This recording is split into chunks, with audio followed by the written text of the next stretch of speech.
Bonjour à tous et bienvenue dans ce nouvel épisode de Carnet de voyage. Aujourd'hui, nous allons parler d'un monument emblématique de Rome, le Colisée. Le Colisée, à l'origine amphithéâtre Flavien, est un immense amphithéâtre ovoïde situé dans le centre de la ville de Rome. Il est le plus grand jamais construit par l'Empire romain et on estime qu'il pouvait accueillir 50 000 spectateurs. Le Colisée a été utilisé pour des combats d'animaux sauvages, des combats de gladiateurs et d'autres spectacles publics, comme des exécutions de condamnés à mort, des reconstitutions de batailles célèbres et des drames basés sur la mythologie romaine. L'histoire du Colisée commence bien avant le début de sa construction.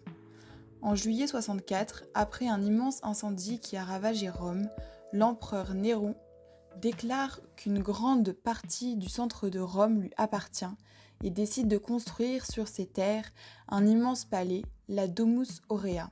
C'est en 72 que l'empereur Vespasien lance la construction de l'amphithéâtre sur le site de la Domus Aurea. Le Colisée fut inauguré en 80 par son fils et successeur Titus. Le Colisée a eu par la suite différentes fonctions. Dans les années 1740, le pape Benoît XIV en fait un lieu sacré en l'honneur aux nombreux chrétiens tués dans l'arène. Depuis 1980, il est classé au patrimoine mondial de l'UNESCO et, depuis 2007, il fait partie des 7 merveilles du monde.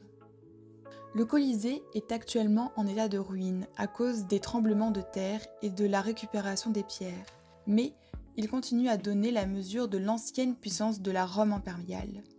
Aujourd'hui, ce monument fait partie des 7 merveilles du monde et reste l'un des symboles de Rome.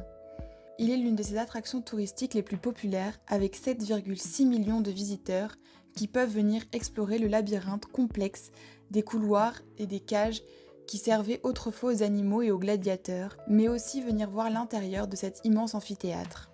Il a encore actuellement des liens étroits avec l'Église catholique romaine. Par exemple, chaque vendredi saint, le pape mène une procession au flambeau sur le chemin de croix aboutissant à cet amphithéâtre. Pour finir, je vous propose 4 petites anecdotes sur ce monument historique pour vous permettre de mieux le connaître. La première, le Colisée n'a pas toujours porté ce nom.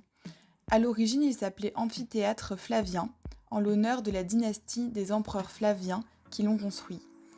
Le nom Colisée vient en fait d'une statue colossale de Néron qui se trouvait juste à côté du Colisée. Donc deuxième petite anecdote, lors de l'inauguration du Colisée, l'empereur Titus a organisé des jeux qui ont duré 100 jours. Pendant cette période, on estime qu'environ 2000 gladiateurs et 5000 animaux ont été tués. Ensuite, plus ingénieux, les Romains avaient un système pour protéger les spectateurs du soleil pendant qu'ils regardaient donc les jeux.